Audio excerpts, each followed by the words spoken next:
Yo, my name is Gib, and I've been playing the new Neverness to Everness coex test beta for about I don't know, like 5-10 hours now. And I played the previous beta, but I did not play the beta before that. And one of the big things that is a massive problem that I think will sway away a lot of people that I think they need to improve on is one is the optimization of the game. I've had a lot of lag everywhere. Now, this being the third beta, I feel like that's something they should work on. The opening cutscene, you like immediately go into combat. I had a lot of lag there, but movement. I think no one in the world likes climbing up anything super slow, especially when this game has a lot of buildings and you're able to go on top of the entire building. And it's not like there's like a helicopter in the game or something like that. Could they add that in the future potentially? Maybe. This game is urban aspects and stuff like that. But I think the movement of the game is a big problem. The glider, as you can see, it goes very, very slow. Even the wall running reminds me of Do at Night Abyss, where it's kind of like this like preset wall run where it only goes in one direction. You can't really customize or anything like that. And I've heard there's speculation that the game is going to be coming out in May, so I really hope this is something that they can work on improving, because I think that is a big, big change that they need to make. In terms of other stuff, though, the combat was a problem in the last beta, and I think they have significantly improved it, especially since I am a very fan of this Daffodil character. She was in the story before, but wasn't playable. Now she is playable. They also changed a lot of the characters' movesets. And then there's just new characters in general. Gioan and Daffodil weren't in the previous betas here. There's also this girl. She feels kind of weird how she plays, but you can swap out a lot of her attacks, and she's a support, so she kind of just like, I think her main gameplay is going to be skill ulting, swapping off. You can do like her basic attack for her combo. There's also this like 5-star character we're going to be getting for free, which is, I forgot what her name was, but we met her in the story. She is our tycoon manager. I think I can see her in here if I go to level up. Yeah, Chiz. We actually get this character for free, and she is a 5-star character that is able to, I think she's able to heal and give a buff, if I remember correctly. If we look here, yeah, she gives like some sort of damage buff, and then I don't think she heals though. Yeah, I don't think she heals, but she does give some sort of damage buff, and we're going to be getting her for free, which is pretty nice. Other things in Neverness to Everness, though, that I have seen that have improved. This Tycoon level is a whole new system on a bunch of stuff that you can do in the game. It's a nice new UI for stuff you can do in the game. You have your shop that you can manage that gives you things. You can withdraw the earnings from it, which is really cool. There is the Head Through Hobbies, which is a bunch of stuff you can do in the game. They added significantly more than there was last time. I haven't unlocked all these. I'll talk about these in my final review. But right now they have city delivery, they have races. Races improved a lot. The first race before was like way too hard for the starter car. Not the absolute first race, but like the secondary first race. Because as you beat one NPC, it like climbs up. And before it was like impossible to beat the NPCs unless you had like the like $2 million car, which you're not getting anytime soon, you know? And I was thinking, oh, maybe like they just don't want you to fight the NPC, but you unlock this racing thing like super early. They added fishing into the game, which is cool. They have mahjong, more shop stuff, and your building. They have a heist. I don't know. I said heist. They have a heist. I haven't checked that out. It sounds cool. Maybe something like GTA. Chetro Minos, I think that is just the arcade. They're in arcade minigames. And Super Sound looks like some sort of concert arcade thing. They did show that in the trailer that there was some sort of concert thing. It seems like potentially, they saw all this stuff in Ananta that they were showing off, and they were like, we can add more stuff into the city game to play with, which is cool. Overall, though, I have been enjoying the game so far, what I've been playing. But yeah, one of the big things I think is optimization for this game and the movement. I think those are like huge things that need to work on. The combat, definitely fixed for sure. Like, it feels pretty nice.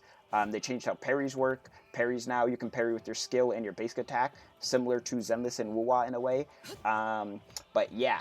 Also, another thing is the loading screen when you teleport to a place. Let me make sure I get this area first. I literally just ran all the way over here. If I don't get this teleport, I would be cheese. Yeah, if I go over here, get this rabbit hole real quick first. Yeah, So this is, wait, do you not unlock the teleport until you farm it? Oh, okay, I was about to say, that would be crazy. That would be crazy, crazy. So yeah, if you teleport, I don't know, maybe this is a beta only thing. Teleporting right now, it takes very, very long. Um, Maybe it won't take as long in this video because I'm recording or something. No, no, no, it's still taking pretty long. Yeah, when you teleport to an area, there's like an insanely long loading screen. This is like 30 seconds to a minute, it feels like almost. Um, I don't know why this loading screen is so long. Probably like 30 seconds, but I feel like that's really long for teleporting, and I'm not even going like across a region. And I'm pretty sure this isn't even a finalized version of the map. I'm pretty sure it's supposed to be bigger on launch. So the fact the map's even going to be bigger and they don't have the teleport of like this optimized right now. I feel like there's like 1,000 meters or something. They definitely got to work on that, especially after playing other games in their betas that have felt more optimized. Or I've been playing a lot of Enfield recently. Enfield feels very, very nice. Which you have to load like the factory and everything, and that has still been very nice. I think they can work on that for sure. Other things in the game, though, they have the same gearing system for the characters, but they did change how characters work, I guess, now. There is a new type of character role name. They changed it from what they had before, and they also changed reactions. There's still this, like, kind of elemental Genshin tree, which they previously had, but there's different types of reactions now with, like, the elements. For example, this is Chaos, and it has Nova, Scorch, and Discord. Nova does like a dot on the person, it seems, and then does mental damage. Scorch does another dot, but it gives you your Esper cycle. And then the last one deducts a percentage of the target's break bar, which is pretty nice as well for stagger, stuff like that, which is pretty cool. Talking about the gacha, though, gacha and NT is it's top of the class, I'll be honest. The gacha, they added a 8x button, which is very nice. They didn't have that before. If you go and roll here, 8x button makes it super fast now. You still are able to get refunds on your pools, which is really cool. Also, they added a standard banner selector, which wasn't in there before previously. I already used it.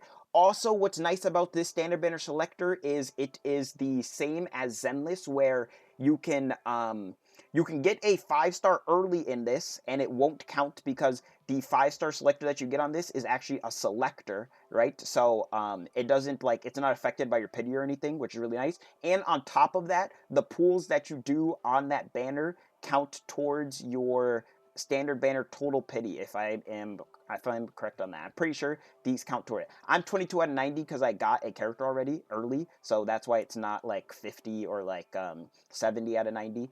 I think that's what it would be at. Yeah, it would be like 70 out of 90. I got someone early, so it's not at that. I don't know what the pool economy and stuff like that is going to look like in the game because it's in the beta and they've been giving us a lot of pools. So I don't know what that's going to look like. But the limited character is 90 pity, no 50-50, has the normal, you get a guaranteed 4-star character every 10 pools. And yeah, on top of that, they added this thing where you can get skins depending on how much you roll on the banner. And right now, there is a skin for Nonali, which is called the Phoenix Kick. Speaking about skins, this is another thing I think they need to work on in the game, graphic fidelity. They added skins to all of the characters, really nice. I am a fan of this mint skin, Leisurely Holiday. This is like the mega Kumar skin, I'm not gonna lie, and I'm there. This skin is looking fire. This skin is looking crazy. I'm not gonna lie, I'll be there. Mint looking very beautiful in that skin. But yeah, okay, I want to talk about skin fidelity and graphic stuff like that. I think I'm a little bit biased because I've been playing Enfield recently and their models are absolutely insane. But if you look at Hotta right here, I'm unironically not trying to just look at the jiggle, okay? I'm not trying to look at the booby jiggle, okay? If we look at this right here, it's just attached to the skin and it's just a graphic on top of it instead of a actual piece of clothing, if that makes sense. And I feel like they could work on that because her body piece down here looks fine, but up here, I feel like they also changed this, so maybe that's why it looks like this. Maybe they'll change it again in the future. I hope they change this, though, for sure. Another character that has that, for example, is, let me see. And, I don't even think, the characters, their fabrics and stuff look bad or anything. It's literally just, if someone has, an attachment on there or something like that, it looks like it's just a part of their skin. Yeah, her back piece right here, look, that's supposed to be, laces, but as you can see, it's very flat. You know what I'm saying? Look, there's supposed to be laces right here, but it's very, very flat. I feel like they could work on that, 100%. Make it some actual laces. Also, Fadia skin. God. Yeah, damn, but I will be there. I'll be there. Oh my god, she looking good. Anyways, but yeah, other stuff to talk about in the game. Like I said, they have some things to work on, but it seems pretty promising so far. Music is still pretty good. Combat got improved. Once again, they added a lot of more stuff to do into the game.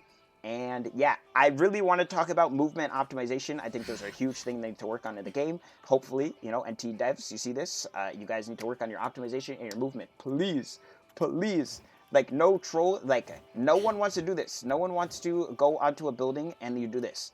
Another reason that this is a problem too, that I forgot to mention, is that Nonali has an ability where she literally just runs up walls. And I don't know if like they're trying to go for like a system of like monetization where like characters have like exploration power creep or something like that, but no one wants that. You should just be able to run up walls. I don't know why you can't run up walls. I also think you shouldn't be able to use stamina to climb. You should only be using stamina in combat to dodge. I think that's the only time you should be using stamina. Yeah, but besides that, that's my current first impressions review. I'll have another review in the future, as well as probably some guides talking about like combat and stuff like that. Hope you guys enjoyed, and hope to see you on my